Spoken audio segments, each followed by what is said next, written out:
যাত্রা পুস্তক ৩৬ থেকে ৩৮ অধ্যায় পর্যন্ত।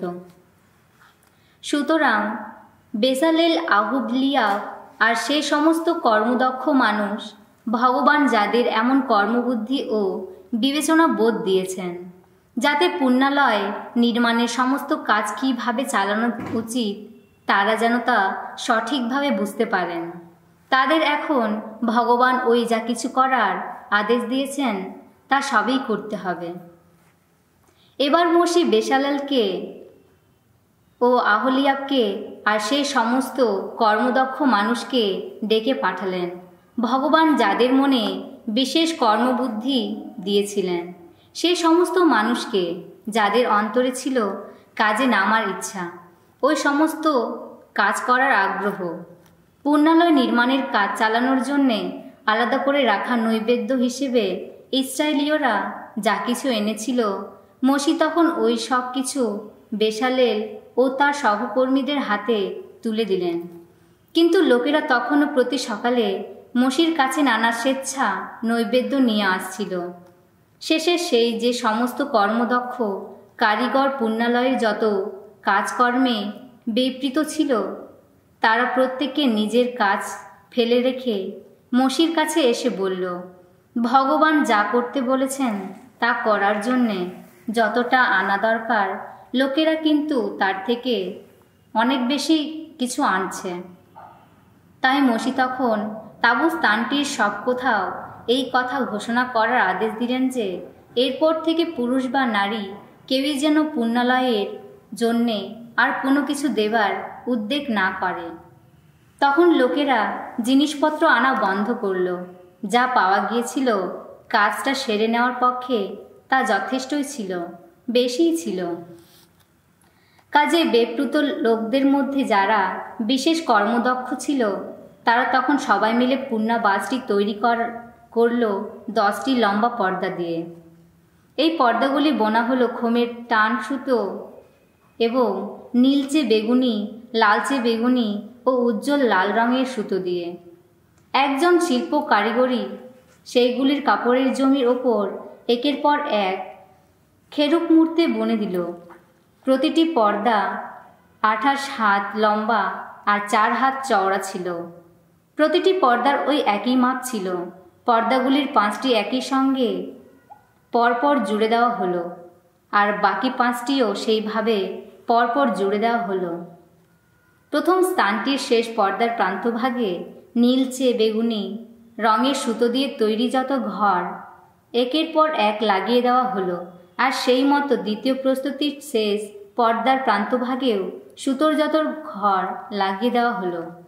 প্রথম প্রস্থে সুতোর 50টি ঘর লাগিয়ে দেওয়া হলো, আর দ্বিতীয় প্রস্থের শেষ পর্দাটির প্রান্তভাগেও তেমনি লাগিয়ে দেওয়া হলো সুতোর 50টি ঘর। এক প্রস্থের প্রতিটি ঘর অন্য প্রস্থের প্রতিটি ঘরের ঠিক মুখোমুখি ছিল। তারপর সোনার 50টি আকড়ি তৈরি করা হলো এবং ওই আকড়িগুলো দিয়ে 2 প্রস্থ পর্দা একই সঙ্গে জুড়ে দেওয়া হলো। এইভাবে পুণ্যাবাসটি অখণ্ড এক বস্তু হয়ে উঠল। এবার ছাগলের লোম দিয়ে এমন সব পর্দা তৈরি করা হলো যাতে পুণ্যাবাসটির ওপরে একটি চাদইয়ার মতো থাকতে পারে। এর জন্যে তৈরি করা হলো 11টি পর্দা। প্রতিটি পর্দা 30 হাত লম্বা আর 4 হাত চওড়া ছিল। 11টি পর্দার ওই একই মাপ ছিল। পর্দাগুলির 5টি আলাদা করে নিয়ে একসঙ্গে জুড়ে দেওয়া হলো, আর বাকি 6টিও তেমনি আলাদা করে নিয়ে একসঙ্গে জুড়ে দেওয়া হলো। প্রথম প্রস্থের শেষ পর্দার প্রান্তভাগে সুতোর 50টি ঘর লাগিয়ে দেওয়া হলো, আর সেই মতো দ্বিতীয় প্রস্থের পর্দার প্রান্তেও লাগিয়ে দেওয়া হলো সুতোর 50টি ঘর। তারপর চাদইয়াটির 2 ভাগ একসঙ্গে জুড়ে দিয়ে অখণ্ড এক বস্তু করে তোলার জন্যে ব্রোঞ্জের 50টি আকড়ি তৈরি করা হলো।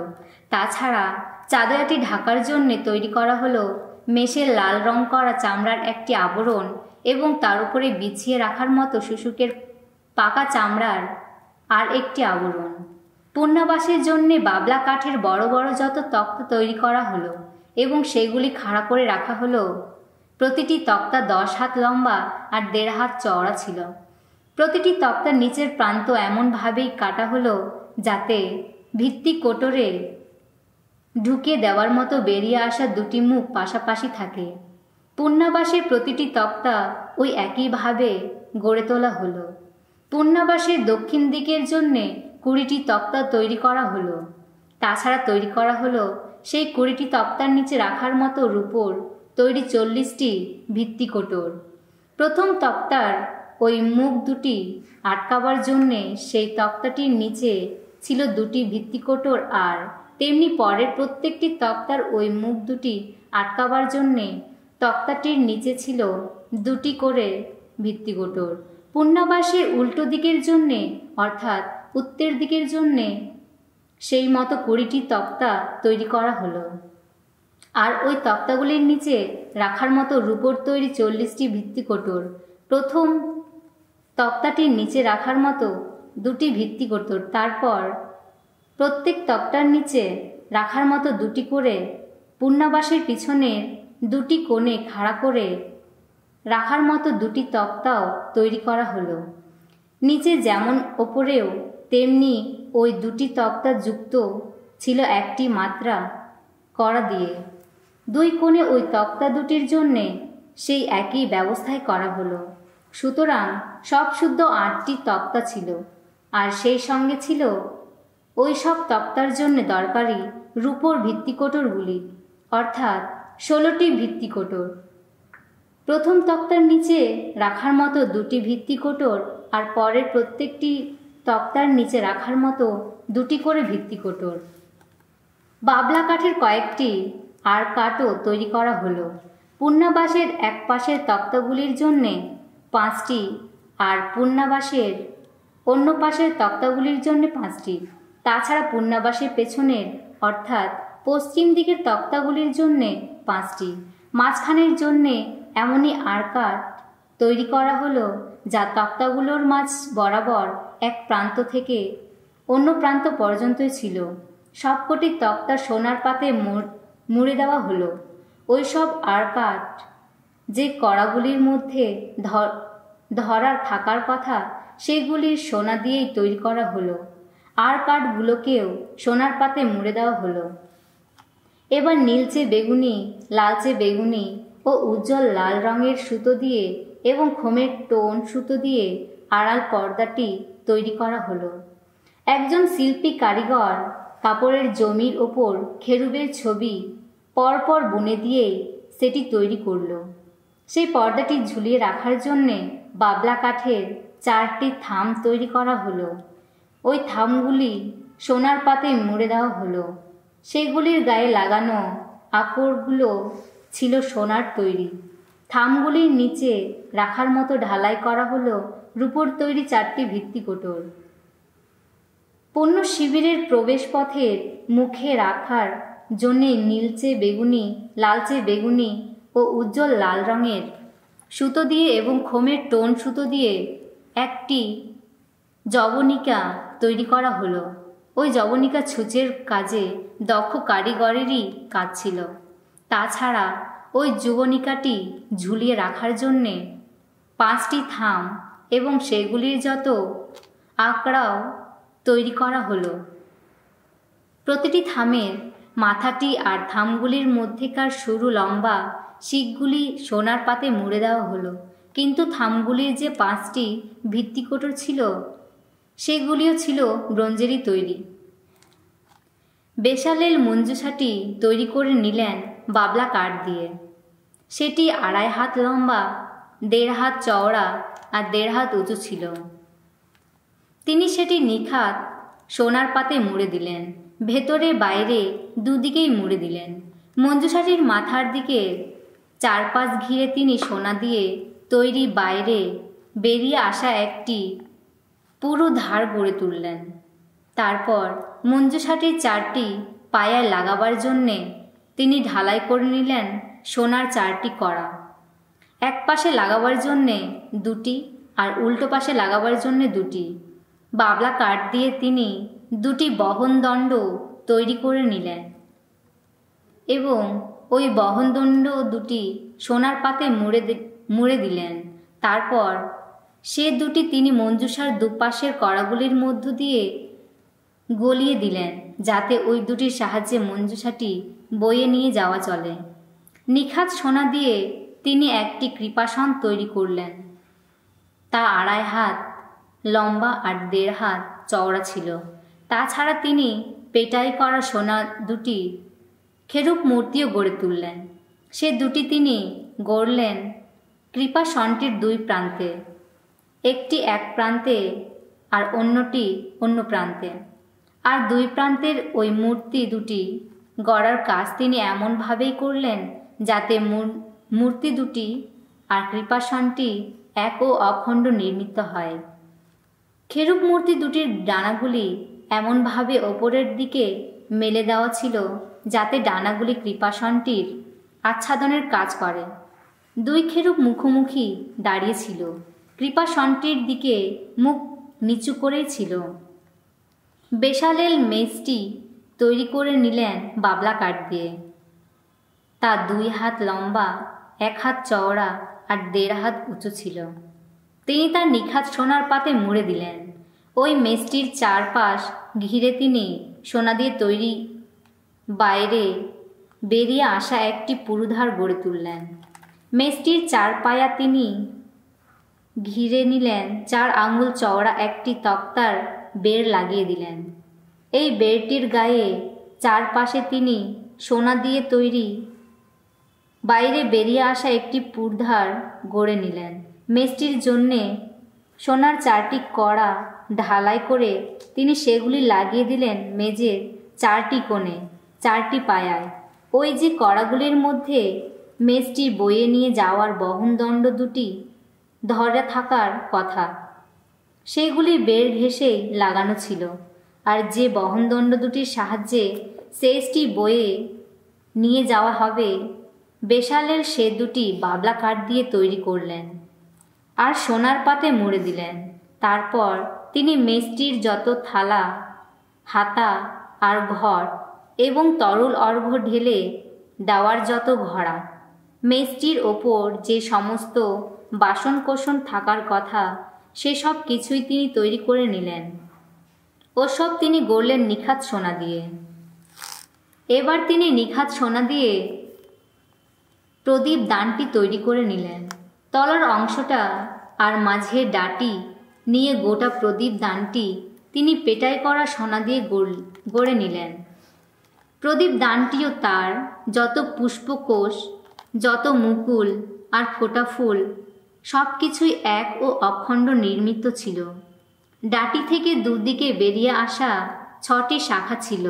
প্রদীপ দানটির একদিকে 3টি আর একদিকে 3টি। একদিকের শাখায় ছিল বাদাম ফুলের আকারে গড়া 3টি পুষ্পকোষ। প্রতিটি পুষ্পকোষের সঙ্গে মুকুল আর ফোঁটা ফুল 2ই ছিল। আর অন্য দিকের শাখাতেও তেমনি ছিল বাদাম ফুলের আকারে গড়া 3টি পুষ্পকোষ। ওইখানে প্রতিটি পুষ্পকোষের সঙ্গে মুকুল আর ফোঁটা ফুল 2ই ছিল। ডাটি থেকে বেরিয়ে আসা 6টি শাখাতেই ওসব ছিল। প্রদীপদানের ডাটিতে তিনি বাদাম ফুলের আকারেই গড়া 4টি পুষ্পকোষ, এগুলির প্রত্যেকটির সঙ্গে মুকুল আর ফোঁটা ফুল 2ই ছিল। ডাটি থেকে বেরিয়ে আসা ওই যে 6টি শাখা ছিল, তার প্রথম শাখা জোড়ার নিচে একটি মুকুল ছিল। এই মুকুল আর ডাটি এক ও অখণ্ড নির্মিত ছিল। তেমনি দ্বিতীয় শাখা জোড়ার নিচেও একটি মুকুল ছিল। এই মুকুল আর ডাটি এক ও অখণ্ড নির্মিত ছিল। আর তৃতীয় শাখা জোড়ার নিচেও একটি মুকুল ছিল। এই মুকুল আর ডাটি এক ও অখণ্ড নির্মিত ছিল। ওই সব মুকুল ও শাখা এবং ওই ডাটি ছিল এক ও অখণ্ড নির্মিত। আর এর সব কিছুই পেটাই করা একই নিখাত সোনা দিয়েই গড়া হয়েছিল। বেসালেল প্রদীপ দানটির 7টি প্রদীপও তৈরি করে নিলেন।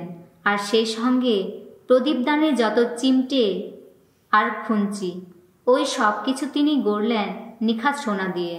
প্রদীপ দানটি ও তার সমস্ত সরঞ্জাম তৈরি করার কাজে তিনি 1 ট্যালেন্ট নিখাত সোনা ব্যবহার করলেন। তিনি ধুনা বেদিটি তৈরি করে নিলেন বাবলা কাঠ দিয়ে। তা 1 হাত লম্বা আর 1 হাত চওড়া ছিল। তা বর্গাকারেরই ছিল এবং তা 2 হাত উঁচু ছিল। 4টি কোণের শৃঙ্গ ও বেদিটি এক ও অখণ্ড নির্মিত ছিল। বেদির ওপরটা 4টি পাশ এবং শৃঙ্গগুলি অর্থাৎ গোটা বেদিটিকেই তিনি সোনার পাতে মুড়ে দিলেন। ওপরের 4 পাশ ঘিরে তিনি সোনা দিয়ে তৈরি বাইরে বেরিয়ে আসা একটি পুরু ধার গড়ে তুললেন। সেই পুরু ধারটির নিচে বেদির 2 পাশ বিপরীত 2 পাশেই লাগানোর জন্য তিনি 2 জোড়া সোনার কড়া তৈরি করলেন, যাতে যে বহনদণ্ড দুটির সাহায্যে ধুনা বেদিটি বয়ে নিয়ে যাওয়া হবে সে দুটিই যেন ওই কড়াগুলির মধ্যেই ধরা থাকে। সেই বহনদণ্ড দুটি তিনি বাবলা কাঠ দিয়ে তৈরি করলেন এবং সোনার পাতে মুড়ে দিলেন। কোনো গন্ধদ্রব্যাকারের মতো সব উপাদান ঠিক মতো মিশিয়ে তিনি পবিত্র অভিষেক ক্রিয়ার জন্যে বিশেষ তেল তৈরি করে নিলেন, আর সেই সঙ্গে বিশুদ্ধ সুগন্ধি ধুনো। তিনি আহুতি বেদিটি তৈরি করে নিলেন বাবলা কাঠ দিয়ে। তা 5 হাত লম্বা আর 5 হাত চওড়া ছিল। তা বর্গাকারই ছিল এবং তা 3 হাত উঁচু ছিল। ওপরের 4টি কোণ তিনি শৃঙ্গের আকারেই তৈরি করে নিলেন। ওই শৃঙ্গগুলি ও বেদিটি এক ও অখণ্ড নির্মিত ছিল। তিনি গোটা বেদিটিকে ব্রোঞ্জের পাতে মুড়ে দিলেন। তাছাড়া তিনি তৈরি করে নিলেন বেদিটির এই সমস্ত সরঞ্জাম, যত ভস্যপাত্র, বেলচা, সিঞ্চন পাত্র, কাটালি ও অঙ্গারধানী। বেদির ওই সমস্ত সরঞ্জাম তিনি ব্রোঞ্জ দিয়ে তৈরি করলেন। বেদির জন্যে তিনি জাফরিওয়ালা একটা বেষ্টনী, ব্রোঞ্জের জালিদার একটা কাঠামো তৈরি করে নিলেন। তিনি ওই বেষ্টনীটি বেদির ওপর দিকে বেরিয়ে আসা 4 পাশের ধারের নিচে এমনভাবে লাগিয়ে দিলেন, যাতে তা বেদির তলা থেকে মাঝখান পর্যন্ত ঘিরে রাখে। ব্রোঞ্জের জাফরিওয়ালা ওই বেষ্টনীর জন্য 4টি কড়া ঢালাই করে নিয়ে তিনি সেগুলি লাগিয়ে দিলেন বেষ্টনীর 4টি কোণে, যাতে বহনদণ্ড দুটি সেই কড়াগুলির মধ্যেই ধরা থাকে। ওই বহনদণ্ড দুটি তিনি বাবলা কাঠ দিয়ে তৈরি করলেন আর ব্রোঞ্জের পাতে মুড়ে দিলেন। ওই বহন দুটি তিনি বেদির দুপাশে কড়াগুলির মধ্যে দিয়ে গলিয়ে দিলেন, যাতে সে দুটির সাহায্যে বেদিটি বয়ে নিয়ে যাওয়া চলে। বেদির ভেতরটা তিনি ফাঁপাই করে রাখলেন, শুধুমাত্র তক্তার কাঠামোই রইল। শুদ্ধি জলের আধারটি এবং জলধারটি তিনি ব্রোঞ্জ দিয়েই তৈরি করে নিলেন। যেসব নারী সাক্ষাতের শিবিরটির প্রবেশপথের সামনে নানা কাজকর্ম করত, তাদের আয়নার ব্রোঞ্জ দিয়েই তা করলেন তিনি এবার পুণ্য শিবিরের প্রাঙ্গণ বেষ্টনীকে তিনি তৈরি করে নিলেন। দক্ষিণ দিকে প্রাঙ্গণটির 100 হাত লম্বা। দক্ষিণ দিকের পাশটিতে পরপর ছিল খোমের টোন সুতো দিয়ে তৈরি যত পর্দা। ওই পর্দাগুলির জন্যে 20টি থাম আর থামগুলির জন্যে 20টি ভিত্তিকোটর ছিল। এগুলি ছিল ব্রোঞ্জেরই তৈরি।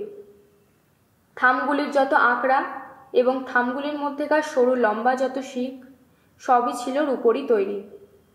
প্রাঙ্গণটির 100 হাত লম্বা। উত্তর দিকের পাশটিতে পরপর ছিল যত পর্দা।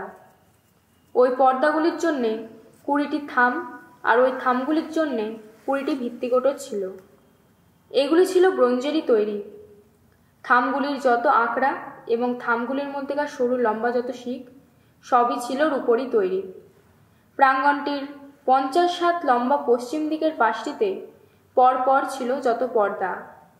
ওই পর্দাগুলির জন্যে 10টি থাম আর ওই থামগুলির জন্যে 10টি ভিত্তিকোটর ছিল। থামগুলির যত আঁকড়া এবং থামগুলির মধ্যেকার সরু লম্বা যত শিক সবই ছিল রূপোরই তৈরি। উদয় দিগন্তের দিকে অর্থাৎ পূব দিকের প্রাঙ্গণটি চওড়া ছিল 50 হাত।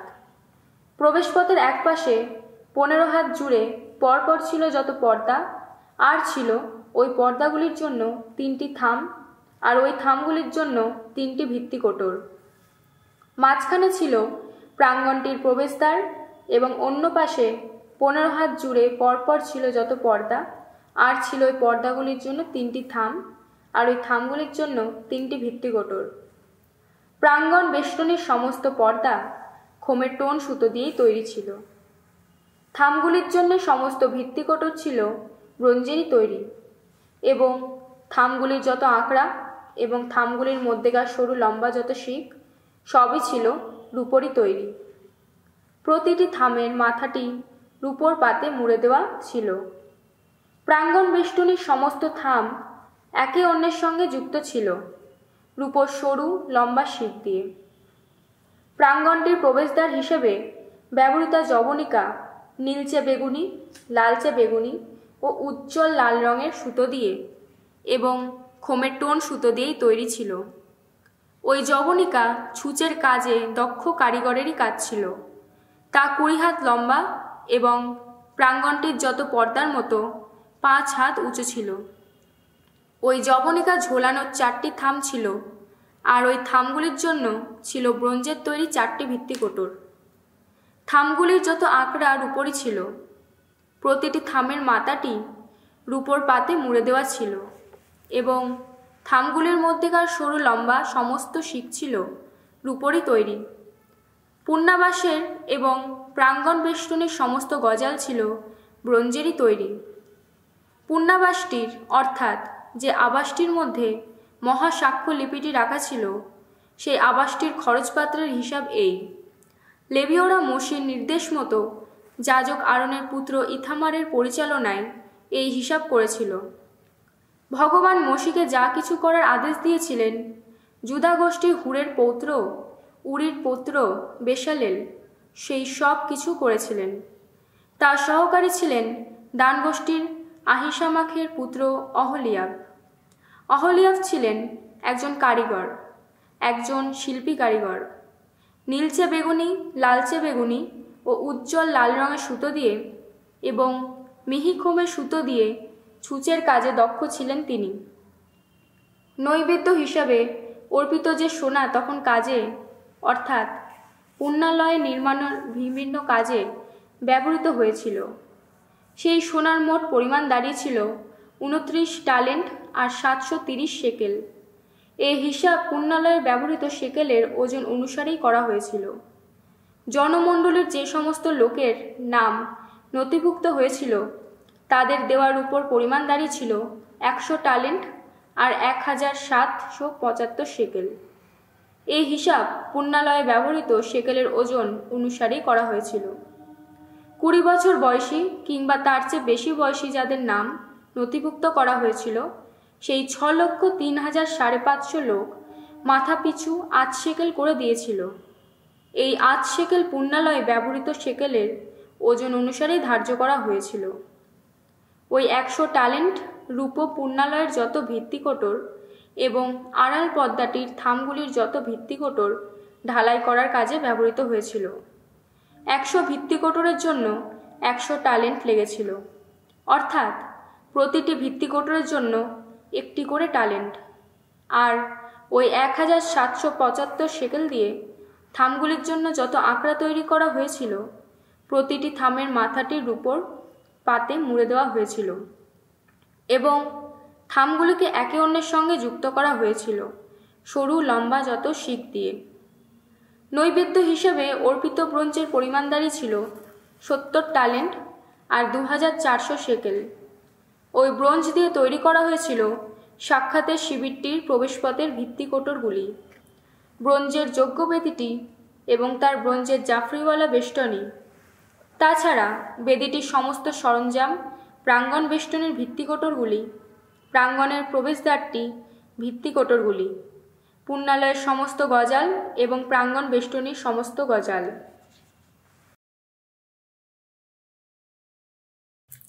সামসঙ্গীত 53 এবং 54। অধর্মের প্রকোপ দেখে ভক্তের বিলাপ। নির্বোধ মনে মনে ভাবে, ঈশ্বর বলে কেউ নেই। মানুষ কত না ভ্রষ্ট, কি জঘন্য তার আচরণ। সৎকর্ম করে নেই নেই এমন মানুষ। ঈশ্বর তো স্বর্গ থেকে তাকিয়ে দেখেন। এই নিম্নে মানুষের দিকে। দেখতে চান তিনি এই জগতে সুবুদ্ধি মানুষ একজনও কি আছে? ঈশ্বর সন্ধানী একজনও কি আছে? সবাই গেছে স্খলনের পথে, সবাই সমানভাবে গেছে অধঃপাতে। সৎকর্ম করে কেউ নেই, একজনও নেই। ঈশ্বর বলেন, ওই অপকর্মা যারা, ওদের কি জ্ঞান বুদ্ধি হবে না কখনো? আমার আপনজন যারা, ওরা তো তাদের গ্রাস করে খাচ্ছে এখন, যেন রুটির টুকরোই খাচ্ছে ওরা। ওরা তো আমাকে ডাকেও না কখনো। ওদের এবার কিন্তু কাঁপতে হবে নিদারুণ ভয়ে, অভূতপূর্ব এক নিদারুণ ভয়ে। ঈশ্বর তো ভক্তিহীন যত মৃত মানুষের দেহ অস্থিগুলি চতুর্দিকে ছড়িয়ে দেবেন। ধুলোয় লুণ্ঠিত হবে তখন তাদের সম্মান, কেননা ঈশ্বর তাদের তো পরিত্যাগ করেছেন। আহা, ইসরায়েলের পরিত্রাণ আসুক সিয়ন থেকেই, ঈশ্বরের সেই আপনজন যারা। ঈশ্বর আবার আনবেন যখন তাদের সুদিন, যাকবের সবাই তখন হবে উল্লসিত, ইসরায়েলের সবাই তখন হবে পুলকিত। ওগো ঈশ্বর, তোমার নামের শক্তিতে রক্ষা করো আমায়, তোমার ক্ষমতা প্রকাশ করো, আমি যেন পাই সুবিচার। হে ঈশ্বর, শোনো তুমি আমার প্রার্থনা, কান পেতে শোনো তুমি এই আবেদন। আমার বিরুদ্ধে এই তো উঠে দাঁড়িয়েছে যত বিদেশির দল, হিংস্র মানুষেরা কিনা ছিনিয়ে নিতে চাইছে আমার জীবন। তারা তো ঈশ্বরকে গ্রাহ্যই করে না, কিন্তু এখন ঈশ্বর নিজেই আমার সহায়, প্রভু নিজেই আমার প্রাণের নির্ভর। ওই অত পেতে বসে আছে যারা, এবার ওদের ভোগ করাবেন তিনি ওদের সেই ভ্রষ্টামির যোগ্য প্রতিফল। ওগো, তুমি যে বিশ্বস্ত, তুমি বরং ওদের ধ্বংসই করো। আমি তো মন প্রাণ দিয়ে তোমার চরণে করব যজ্ঞ নিবেদন। ওগো ভগবান, গাইব তোমার নাম, মঙ্গলময় সেই নাম। সমস্ত সংকট থেকে তোমার নাম শক্তি তো উদ্ধার করেছে আমায়। তাই এখন বিজয়ী দৃষ্টিতে চেয়ে আছি আমি শত্রুদের দিকে। সাধু মতি রচিত মঙ্গল সমাচার, 27 অধ্যায়, 1 থেকে 26 পদ। সকাল হলে প্রধান যাজকেরা এবং জাতির প্রবীণেরা সকলে মিলে পরামর্শ করে যিশুর প্রাণ নেওয়ার জন্যে। তার বিরুদ্ধে ষড়যন্ত্র করতে বসলেন। তারপর তারা তাকে বেঁধে নিয়ে গিয়ে প্রদেশপাল পিলাতের হাতে তুলে দিলেন।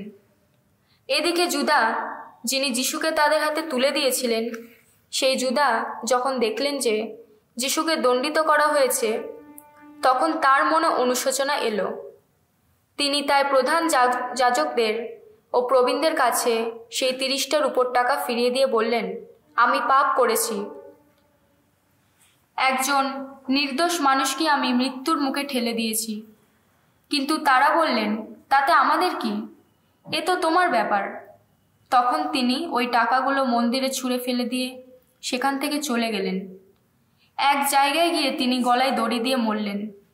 এদিকে প্রধান যাজকেরা ওই টাকাগুলো কুড়িয়ে নিয়ে বললেন, এগুলো তো মন্দিরের কোষাগারে দিতে নেই, কেননা এ যে রক্তের মূল্য। তাই পরামর্শ করার পর ওই টাকা দিয়ে তারা বিদেশিদের সমাধি দেওয়ার জন্য কুমোরের জমিটা কিনলেন। সেই জন্যে আজ পর্যন্ত ওই জমিটাকে বলা হয় রক্তের জমি। এইভাবে সেদিন সত্য হলো প্রবক্তা জেরেমিয়ার এই বাণী, যার মূল্য ধার্য করা হয়েছিল, যার মূল্য ধার্য করেছিল ইসরায়েলেরই একজন মানুষ। ওরা তার সেই মূল্য, সেই 30টার উপর টাকা নিল, আর তাই দিয়ে কিনে নিল কুমোরের জমিটা। আমার প্রতিপ্রভুর নির্দেশ মতোই এমনটি ঘটল। যিশুকে প্রদেশপালের সামনে এনে দাঁড় করানো হলো। প্রদেশপাল তাকে জিজ্ঞেস করলেন, তুমি কি ইহুদিদের রাজা? যিশু বললেন, আপনি নিজেই তো সে কথা বলেছেন। প্রধান যাজকেরাও প্রবীণেরা তখন তার বিরুদ্ধে নানা অভিযোগ আনতে লাগলেন। তিনি কিন্তু কোনো উত্তরই দিলেন না। শেষে পিলাত তাকে বললেন, তুমি কি শুনতে পাচ্ছ না তোমার বিরুদ্ধে ওরা কত কি সাক্ষী দিচ্ছে? কিন্তু যিশু তবুও তাদের কোনো অভিযোগের উত্তরের একটা কথাও তাকে বললেন না। তাতে প্রদেশপাল খুবই আশ্চর্য হলেন। প্রতি বছরের নিস্তার পর্বের সময় প্রদেশপাল একজন বন্দীকে মুক্ত করে দিতেন, লোকেরা যাকে চাইত তাকেই। সেই সময় বারাব্বাস নামে একজন কুখ্যাত লোক বন্দী ছিল। তাই লোকেরা যখন সেখানে সমবেত ছিল, তখন পিলাত তাদের জিজ্ঞেস করলেন, কাকে আমি তোমাদের জন্য মুক্ত করে দেব, বারাব্বাসকে নাকি এই যিশুকে, যাকে খ্রিস্ট বলা হয়? বলো, তোমরা কি চাও? তিনি তো জানতেন যে ইহুদি ধর্মনেতারা ঈর্ষা করে যিশুকে তার হাতে তুলে দিয়েছেন। তিনি তখন বিচার আসনে বসে আছেন। সেই সময় তার স্ত্রী বলে উঠলেন, তুমি ওই ধার্মিক মানুষটির কোনো ব্যাপারেই থেকো না। আমি তো আজ ওকে নিয়ে একটা স্বপ্ন দেখে খুবই কষ্ট পেয়েছি। এদিকে প্রধান যাজকেরা ও প্রবীণেরা জনতাকে তাকে প্ররোচিত করলেন, তারা যেন বারাব্বাসের মুক্তি চেয়ে নেয় এবং যিশুর প্রাণদণ্ডেরই দাবি জানায়। প্রদেশপাল তাদের আবার জিজ্ঞেস করলেন, বলো, তোমরা কি চাও? ওদের দুজনের মধ্যে কাকে আমি মুক্ত করে দেব? লোকেরা উত্তর দিল, বারাব্বাসকে। পিলাত তাদের বললেন, তবে এই যে যিশু, যাকে খ্রিস্ট বলা হয়, একে নিয়ে আমি এখন কি করব? সকলে বলল, ওকে ক্রুশে দেওয়া হোক। পিলাত তখন জিজ্ঞেস করলেন, কেন? ও কি অন্যায় করেছে? কিন্তু তারা আরো জোরে চিৎকার করে বলতে লাগলো, ওকে ক্রুশেই দেওয়া হোক। পিলাত যখন দেখলেন তার চেষ্টার কোনো ফল হচ্ছে না, বরং একটা দাঙ্গা শুরু হতে চলেছে, তখন তিনি জল আনিয়ে জনতার সামনে একবার হাত ধুয়ে নিলেন। এই সময় তিনি বললেন, এই লোকটির রক্তপাতের ব্যাপারে আমার কিন্তু কোনো দায়িত্ব রইল না, এ তোমাদেরই ব্যাপার। উত্তরে সকলেই বলে উঠল, ওর রক্তপাতের জন্য আমরা ও আমাদের সন্তানেরাই দায়ী রইলাম। তখন পিলাত তাদের কথা রেখে বারাব্বাসকে মুক্ত করে দিলেন। যিশুকে তিনি কশাঘাত করলেন, তারপর তাকে ক্রুশে দেওয়ার জন্য সৈন্যদের হাতে তুলে দিলেন।